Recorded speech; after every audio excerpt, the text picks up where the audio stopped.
News देख रहे हैं आप। मैं हूं आपके साथ साधना बत्रा। हमारे इस खास कार्यक्रम हरियाणा डायरी में आप सभी का स्वागत है। इस खास कार्यक्रम का एक ही उद्देश्य है, जिसका उद्देश्य है कि आप तक हरियाणा के हर उस विकास की जानकारी पहुंचाई जाए जो मुख्यमंत्री मनोहर लाल के नेतृत्व में लगातार किया जा रहा है। तो बने रहिए हमारे साथ और देखते रहिए हमारा खास कार्यक्रम हरियाणा डायरी।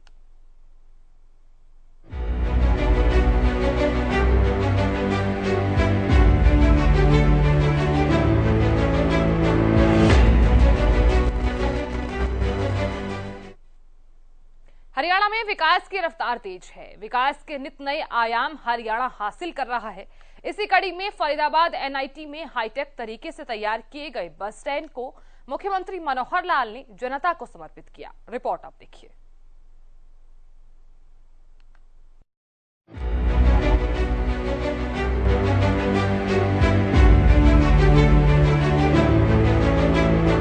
हरियाणा के फरीदाबाद में हाईटेक तरीके से बनाए गए बस स्टैंड का मुख्यमंत्री मनोहर लाल ने विधिवत तरीके से उद्घाटन किया। उनके साथ परिवहन मंत्री मूलचंद शर्मा, विधायक सीमा त्रिखा मौजूद थे। हाईटेक बस स्टैंड को उद्घाटन के बाद इसे आम लोगों के लिए समर्पित कर दिया गया है। मुख्यमंत्री मनोहर लाल ने एक कार्यक्रम को भी इस मौके पर संबोधित किया। उन्होंने कहा कि आज केवल बस अड्डे के उद्घाटन नहीं, बल्कि इससे बहुत सी पुरानी यादें जुड़ी हैं। ये बस अड्डा 1980 से मेरा इंतजार में है। फरीदाबाद से ही मैंने सार्वजनिक जीवन की शुरुआत की। हमने पहले पैदल शुरुआत की थी, बाद में साधन मिले। दूर जाने के लिए यही बस अड्डा काम आता था। उस समय बेहद बदहाल था। उन्होंने कहा कि मैं डॉक्टर मंगल सेन को भी याद करता हूँ। कल ही उनका जन्मदिन था। क्यों न बस अड्डे का नाम मंगल सेन जी के नाम पर रखा जाए। लोगों ने हामी भरी और आज से बस अड्डे को डॉक्टर मंगल Sen bus port NIT Faridabad के नाम से जाना जाएगा। इस अवसर पर बहुत सी पुरानी यादें जुड़ी हुई हैं। एक बहुत बड़ी लंबी इंतजार, आपकी कितनी लंबी इंतजार है ये तो मुझे पता नहीं है, लेकिन इस बस अड्डे के निर्माण की मेरी इंतजार ये 1980 की है।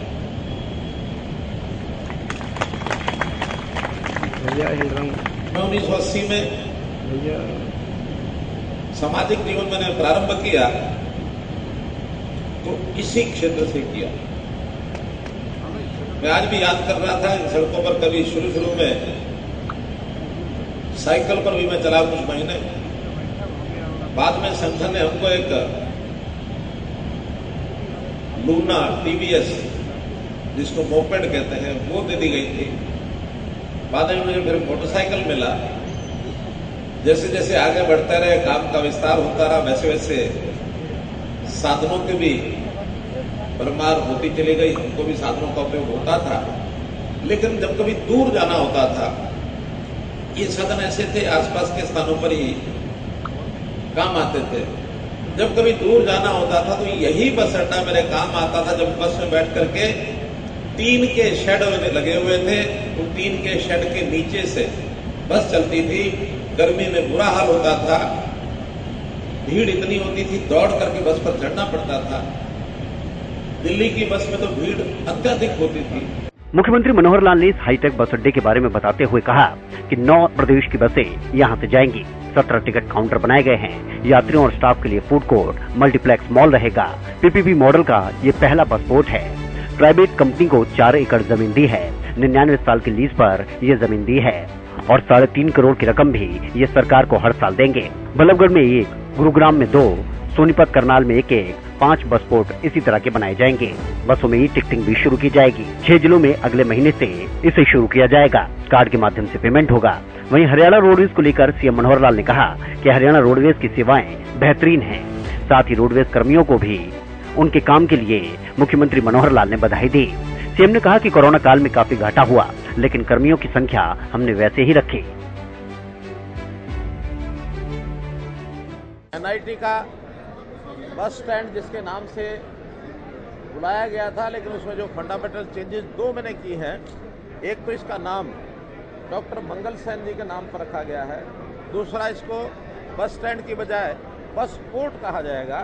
तो ये 2 बातें जरूर आपको जो उल्लेखनीय हैं, जो आपको बताने के लिए ये हमने बताई है। हरियाणा रोडवेज अपने आप में, जैसा हमको पता है, कि बहुत ही प्रेस्टिजियस एक सरकार का एक अंग है।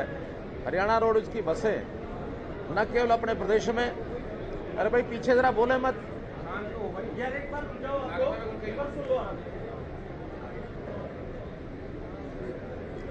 तो इस प्रकार से न केवल हरियाणा में बल्कि बाहर के प्रदेशों में हरियाणा रोडवेज की सेवा को एक बहुत अच्छी सेवा मानी जाती है। अगर दो रोडवेज की प्रदेशों की अलग अलग बसें हों तो सबसे पहले हरियाणा रोडवेज की बसों में ही लोग बैठते हैं। इसलिए मैं हरियाणा रोडवेज के जो कर्मचारी हैं, रोडवेज के जितने अधिकारी हैं उस डिपार्टमेंट के, उन सबको बहुत बहुत बधाई और शुभकामनाएं देता हूं। इसी प्रकार की सेवाएं अपनी बना करके रखें। ये बात भी ठीक है कि पिछले अगर 5 वर्ष का हम हिसाब किताब लगाते हैं तो 2 वर्ष कोविड के ये हमारे लिए बहुत तकलीफ के रहे हैं। इसमें हमारे रोडवेज का इनकम कम हुई, घाटा ज़्यादा हो गया। एम्प्लॉइज़ की संख्या हमने वही रखी, जो एम्प्लॉइज 2016 में थे, 17 में थे, उससे लगातार बढ़ते रहे और 16,000 से आज 18,500 या 18,360 के आसपास ये एम्प्लॉइज़ की ये संख्या है। लेकिन इसमें हमारे परफॉर्मेंस में ये भी थोड़ी ढिलाई आई थी, लेकिन उसको हम इम्प्रूव कर रहे हैं। जैसे एक पैरामीटर है हर बस प्रतिदिन, जो 2017 में 300 किलोमीटर से ऊपर चलती थी, कोविड के कारण से काफ़ी इसकी एवरेज कम हुई क्योंकि महीनों बसें चली भी नहीं। अब उसको रिकवर करके और 248 किलोमीटर पर डे की बस का एक एवरेज आ गया है। अब और भी आगे बढ़ेगा जब नई बसें इसमें जुड़ जाएंगी, क्योंकि पुरानी बसें जितने भी ज़्यादा समय की होती हैं उनकी एज के कारण से उनका जो हाल्ट है वो बढ़ जाता है। नई बसें जुड़ते ही वो उसमें बढ़ जाएगा और इम्प्रूव करेगा और 300 मीटर वापस इसको रिकवर करेंगे। जहाँ तक स्टाफ की रेशो है, जैसा मैंने बताया, बसें कम होने के बाद स्टाफ उससे ज़्यादा बढ़ गया, तो पर बस पहले जो एवरेज 4.42 होती थी, अब पर बस जो स्टाफ की एवरेज है वो 5.84 है, जो काफ़ी ज़्यादा है। लेकिन बसें बढ़ने के बाद ये भी अपने आप में ठीक हो जाएगी। बसों की एवरेज, इसकी जो टेक्नोलॉजी हमारी अच्छी होती नज़र आ रही है, उसमें जो पर किलोमीटर जो डीजल की खपत है वो पहले 4.83 लीटर पर किलोमीटर थी। वो बसों की मेंटेनेंस अच्छी होने के कारण से अब उसमें 3% की वृद्धि हुई है, 4.94 लीटर पर किलोमीटर। अब ये बसें जो हैं ये इसके अंदर इसका हमको इतने किलोमीटर पर लीटर चलती है, नॉट पर किलोमीटर, लीटर में इतने किलोमीटर चलती है। एवरेज जो है बस की वो बढ़ी है। बसों के जो नए रूट्स हैं, जैसे हमारी जो सुपर लग्जरी बसें हैं, अभी वो चंडीगढ़ से गुड़गांव, चंडीगढ़ से दिल्ली, ये ज़्यादातर चलती हैं। बाकी रूट्स भी उस पर ठीक उसकी एवरेज आ जाए, इसके लिए हम प्रयत्न कर रहे हैं।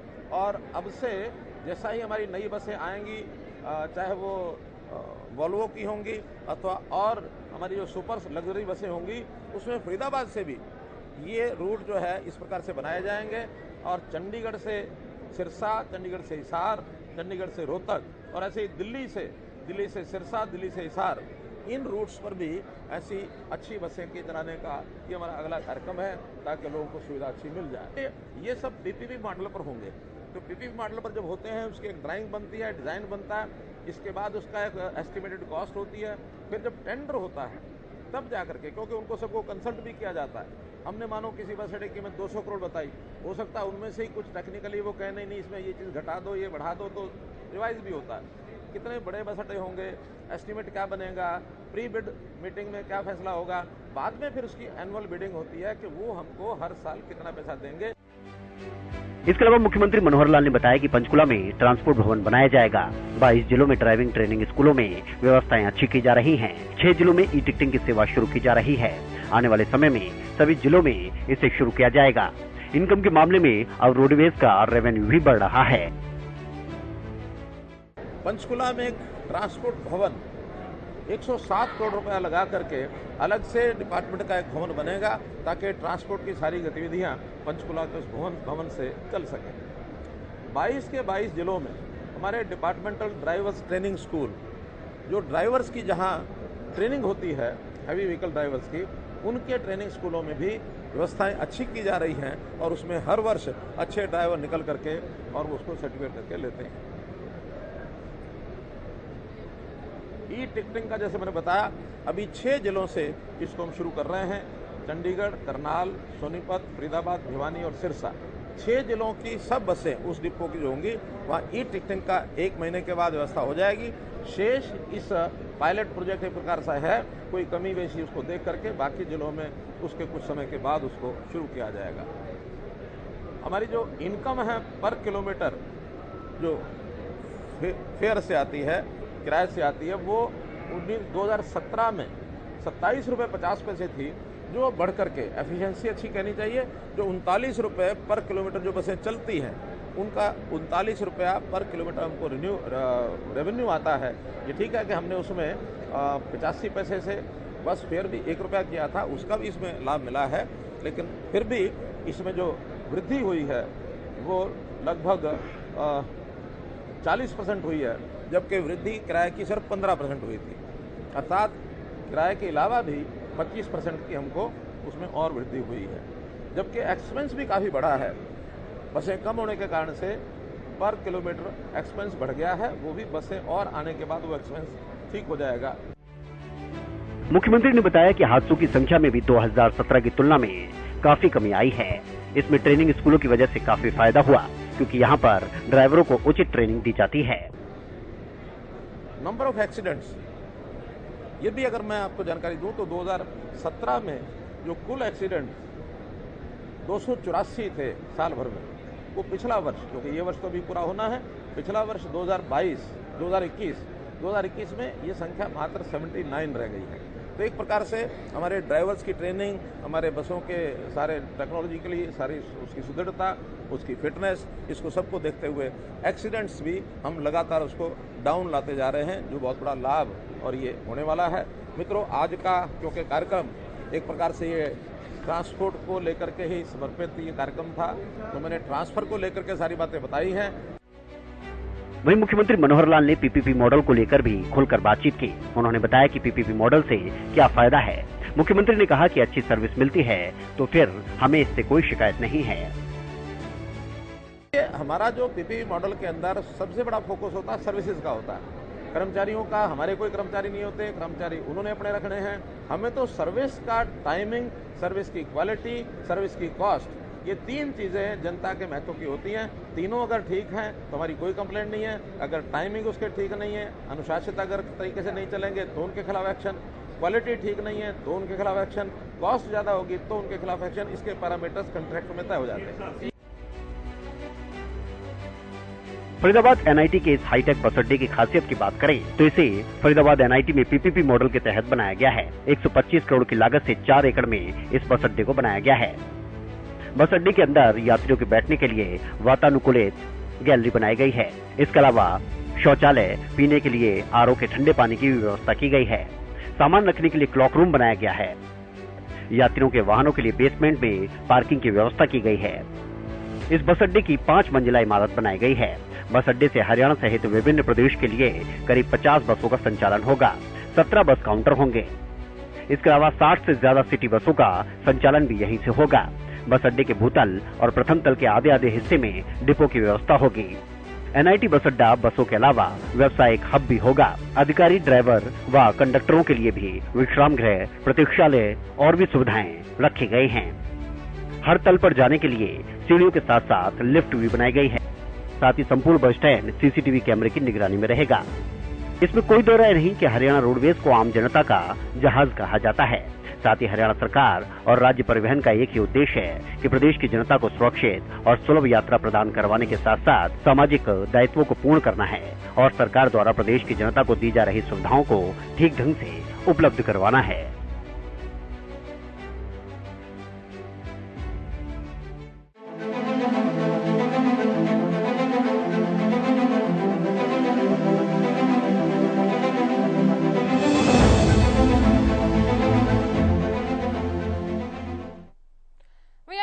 25 सालों के लिए आंतरिक सुरक्षा के रोड मैप पर गृह मंत्री अमित शाह की अध्यक्षता में फरीदाबाद के सूरजकुंड में 2 दिवसीय चिंतन शिविर का आयोजन किया गया, जहां शिविर का आगाज गृह मंत्री के संबोधन के साथ हुआ तो आखिरी दिन पीएम मोदी ने वीडियो कॉन्फ्रेंसिंग के माध्यम से एकजुटता का मंत्र दिया। वे हरियाणा के मुख्यमंत्री मनोहर लाल और गृह मंत्री अनिल विज ने भी अपने विचार रखे। रिपोर्ट आप देखिए।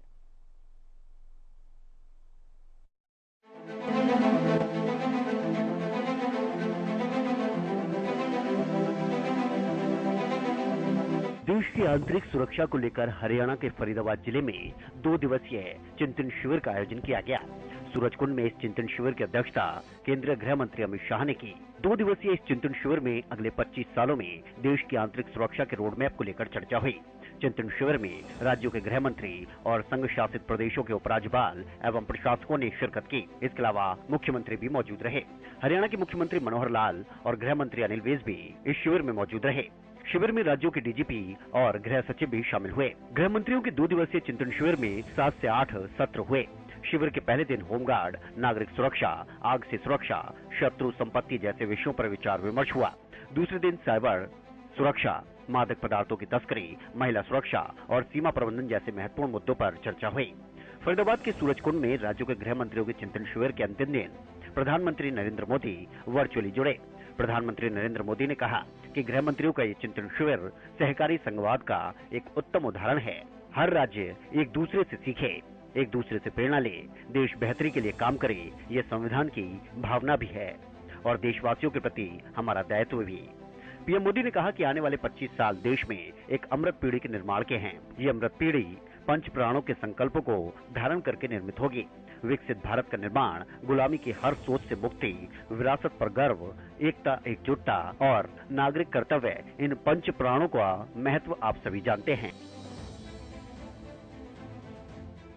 सूरजकुंड में हो रहा गृह मंत्रियों का ये चिंतन शिविर कोऑपरेटिव फेडरलिज्म का भी एक उत्तम उदाहरण है। हर एक राज्य एक दूसरे से सीखे, एक दूसरे से प्रेरणा ले, देश की बेहतरी के लिए मिलजुल करके काम करे।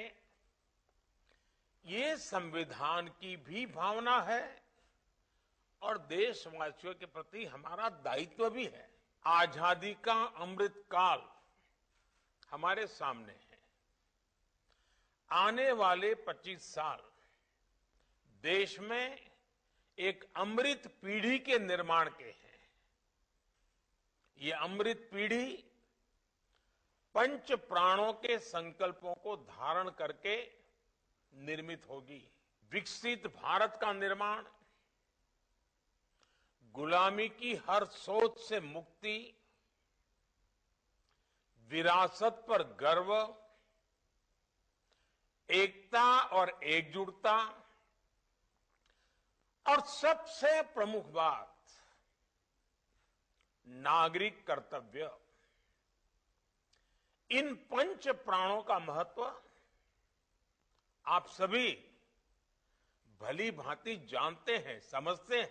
जब भी कोई नेचुरल कैलेमिटी होती है, प्राकृतिक आपदा होती है, तो इन दिनों एनडीआरएफ की, एसडीआरएफ की एक पहचान बनी हुई है।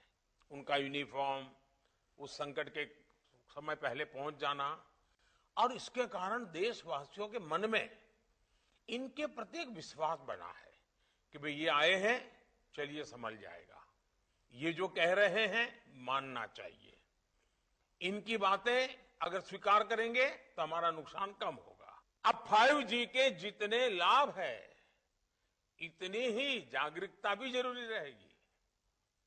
5G से facial recognition technology, automatic number plate recognition technology, drone और सीसीटीवी जैसी टेक्नोलॉजी, परफॉर्मेंस में ये कई गुना सुधार होने वाला है।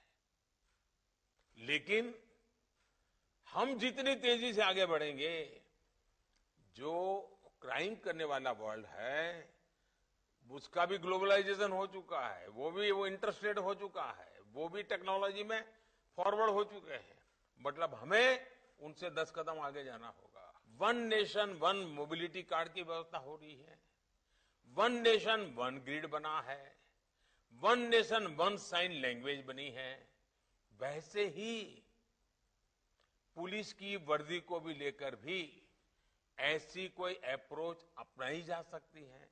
क्या हमारे राज्य मिल बैठ करके, इससे बहुत लाभ होंगे। एक तो क्वालिटी मटेरियल प्रोडक्ट होगा, क्योंकि मास स्केल पर होगा। कैप होगी तो करोड़ों में कैप की जरूरत पड़ेगी, बेल्ट चाहिए तो करोड़ों में चाहिएगा। और देश का कोई भी नागरिक कहीं पर भी जाएगा, देखते ही उसको पता चले हाँ ये पुलिस वाला है। पहले दिन चिंतन शिविर में अमित शाह ने कहा कि हमारे संविधान में कानून व्यवस्था को संभालने का जिम्मा राज्य को दिया गया है, लेकिन अब तकनीक के बढ़ावे के साथ कई ऐसे कानून भी अस्तित्व में आए हैं जिनकी कोई सीमा नहीं। उन्होंने कहा कि कानून व्यवस्था की परिस्थिति का विषय राज्य का जिम्मा है। उस वक्त सीमा रहित अपराधों का मुकाबला करने के लिए तभी हम सफल हो सकते हैं जब सभी राज्य मिलकर इस पर चिंतन करें और रणनीति बनाएं। अमित शाह ने बड़ा ऐलान करते हुए कहा कि साल 2024 तक हर राज्य में एनआईए शाखाएं स्थापित करने का फैसला किया गया है। उन्होंने आगे कहा कि जम्मू और कश्मीर में अनुच्छेद 370 निरस्त होने के बाद आतंकी गतिविधियों में 34% की कमी, सुरक्षा बलों की मौत में 64% की कमी और नागरिकों की मौतों में 90% की कमी आई है। वहीं दूसरे दिन भी अमित शाह ने सभी को एकजुट होकर काम करने का मंत्र दिया। नारकोटिक्स की समस्या, मनी लॉन्ड्रिंग की समस्या, घुसपैठ की समस्या, ड्रोन के माध्यम से हथियारों और नारकोटिक्स की तस्करी हो और हमारी सीमाओं की फिजिकल सुरक्षा की बात हो। जब तक पूरे देश की पुलिस और केंद्र की एजेंसियों का ये सभी समस्याओं के प्रति रिस्पॉन्ड एक समान नहीं होता, इस समस्याओं के प्रति लड़ने की हमारी रणनीति एक नहीं होती, एक दिशा में एक साथ होकर सभी राज्य आगे नहीं बढ़ते हैं तो उनका सामना नामुमकिन है। उस दृष्टि से आपका टीम इंडिया का विचार और चिंतन शिविर का आपका मार्गदर्शन गृह विभाग का जहां तक सवाल है सबसे उपयुक्त और प्रासंगिक है। यहां पर कल हमने राज्यों के लॉ एंड ऑर्डर को संभालने की रोज बरोज की आपाधापी में कई महत्वपूर्ण चीजें छूट जाती हैं। इस पर हमने ध्यान दिलाने का और सभी मुख्यमंत्री गृह मंत्रियों का ध्यान आकर्षित करने का प्रयास किया है। वहीं हरियाणा के मुख्यमंत्री मनोहर लाल ने भी चिंतन शिविर में अपनी बात रखी। उन्होंने इस चिंतन शिविर के आयोजन को लेकर केंद्रीय गृह मंत्री अमित शाह का आभार जताया। वहीं सीएम ने कहा कि नशा आपराधिक गतिविधियों को रोकने के लिए हमारी पुलिस बेहतर काम कर रही है। इसके अलावा सीएम ने आंतरिक सुरक्षा से जुड़े अन्य मुद्दों पर भी अपनी बात रखी। हरियाणा सरकार के बारे में बहुत से विषय हमारे गृह मंत्री जी ने अपने सामने रखे हैं। फिर भी इन सभी मुद्दों पर जो यहाँ पर चर्चा होगी उसमें हरियाणा कृत संकल्प है उन सब विषयों पर आगे बढ़ाने में। हालांकि हमारी जो भी इस समय की व्यवस्थाएं पुलिस की हैं, चाहे वो उत्तर क्षेत्र में जिस प्रकार की समस्याएं हैं, आतंकवाद की है, नशे की है, कट्टरपंथियों की है, असामाजिक तत्वों की गतिविधियां हैं, उन सब से निपटने के लिए हम बहुत हमारी पुलिस जो है कारगर है, उसमें कहीं कोई कमी नहीं छोड़ते हैं। हमारे यहाँ शांतिपूर्ण और सुरक्षित एक वातावरण है जिसके कारण से हरियाणा जो है अच्छी प्रगति की ओर आगे बढ़ रहा है। फिर भी कुछ विषय जरूर हमारे ध्यान में आते हैं जिन विषयों की चर्चा मैं इसलिए करना चाहूंगा कि इन पर विचार वैसे तो विभिन्न सत्रों में होगा ही, लेकिन फिर भी प्रारंभिक अपने वक्तव्य में मैं 2-3 बातें रखना चाहूंगा। इसके अंदर एक विषय जो हमको ध्यान में आता है कि कुछ ऐसे अवांछित ऐसे व्यक्ति हैं जो फर्जी दस्तावेज के आधार पर अपने पासपोर्ट बनवा लेते हैं और कई बार पासपोर्ट में उनका फोटो आदि होता है, लेकिन कुछ लोग पकड़े गए हैं जो अपने नाम बदलकर, अपना पता बदलकर, फोटो वही होता है लेकिन उसके बाद भी वो पासपोर्ट बनवा लेते हैं। ऐसे हमारे यहाँ लगभग 250 लोग चिन्हित हुए हैं। 126 लोगों को तो हमने गिरफ्तार किया है और 127 लोग ऐसे हैं जो ऐसे आरोपित तो हैं लेकिन अभी हम गिरफ्तार नहीं कर पाए हैं। तो इसमें मेरा सुझाव ये है कि जब भी कोई नया पासपोर्ट बनता है उसमें हमारे पास जो डाटा बैंक है फेस रिकॉग्निशन का, उसमें से पूरी चिन्हित उसको करके छानबीन करके अगर पासपोर्ट बनाया जाएगा तो इस प्रकार का अपराध करने वाले वो लोग जो हैं रुकेंगे। फेशियल रिकॉग्निशन के साथ साथ बायोमेट्रिक सॉफ्टवेयर, ये तो सब है ही है, लेकिन इसमें भी कुछ आवश्यकता है, जैसे वॉइस रिकॉग्निशन की। तो वॉइस रिकॉग्निशन का अगर प्रबंधन कुछ इसमें किया जाए तो शायद एक और आधार मिल जाएगा उसमें पहचान करने के लिए। एक हमारे यहाँ बहुत कुख्यात जो गैंगस्टर्स हैं, उनको जेलों में जब रखते हैं तो वहीं से वो लोग ऑपरेट भी करते हैं। ऐसा एक अगर प्रावधान हम आसपास के पड़ोसी प्रदेशों के साथ एमओयू करें और जो कुख्यात अपराधी हैं उनको एक दूसरे की स्टेट में ऐसी जो जेलें हैं जो थोड़ा सोफिस्टिकेटेड है, उन जेलों में अगर रख करके, और इसमें जरूर सुप्रीम कोर्ट का भी शायद हमको लेना पड़ती है, परमिशन लेनी पड़ती है, क्योंकि उनको अपीयर कराने के लिए भी उसमें कोर्ट की आवश्यकता होती है कि केसेस को इन्वेस्टिगेट करने में उनकी सुविधा हो सके। तो इस प्रकार से भी हम लोग अगर इस विषय में कुछ आगे बढ़ सकें तो मैं समझता हूं कि ये चीजें और हमें लाभदायक होंगी। फॉरेंसिक यूनिवर्सिटी हमारी जो गुजरात में बनी है, ऐसी यूनिवर्सिटीज का फैलाव हम हरियाणा में चाहेंगे कि एक यूनिवर्सिटी भी हम बनाएं, और जो कॉलेजेस हैं उन कॉलेजेस को, कुछ अच्छे कॉलेजेस, उनको एफिलिएट करके फॉरेंसिक की जो विज्ञान है, साइंस है, उससे कोर्सेज शुरू किया जाए। आगे चल करके फॉरेंसिक के आधार पर ही जो कन्विक्शन रेट हमारा बढ़ सकता है। तो ये एक मेरा सुझाव है। इस नाते से चर्चा तो सारी हम आगे करने वाले हैं अपने पूरे 2 दिन के इस कार्यक्रम में। मैं आज तो इस अवसर पर सूरजकुंड में इस चिंतन शिविर में आए हुए सभी लोगों का पुनः अभिनंदन और स्वागत करता हूं। चिंतन शिविर में साइबर अपराध प्रबंधन के लिए इकोसिस्टम विकसित करने, पुलिस बलों के लिए आधुनिकीकरण, आपराधिक न्याय प्रणाली में आईटी के बढ़ते उपयोग, भूमि सीमा प्रबंधन और तटीय सुरक्षा एवं आंतरिक सुरक्षा से संबंधित अन्य मुद्दों पर चिंतन हुआ। चिंतन शिविर में देश में महिलाओं की सुरक्षा और उनके लिए सुरक्षित वातावरण बनाने पर विशेष बल दिया गया। इस चिंतन शिविर का उद्देश्य विजन 2047 और प्रधानमंत्री नरेंद्र मोदी के स्वतंत्रता दिवस भाषण में घोषित पंच प्राण के कार्यान्वित करने की योजना तैयार करना रहा। साथ ही उपयुक्त क्षेत्रों में राष्ट्रीय नीति निर्माण और बेहतर योजना, साथ ही समन्वय को सुगम बनाना रहा। मीटिंग में safe city project, 112 single emergency response system, जिलों में मानव तस्करी रोधी इकाई, पुलिस थानों में महिला हेल्प डेस्क और मछुआरों के लिए बायोमेट्रिक पहचान पत्र जैसी पहलों पर भी चर्चा की गई। विभिन्न विषयों पर सत्रों का उद्देश्य इन मुद्दों पर राज्य सरकारों की सहभागिता को प्रोत्साहित और सुनिश्चित करना रहा।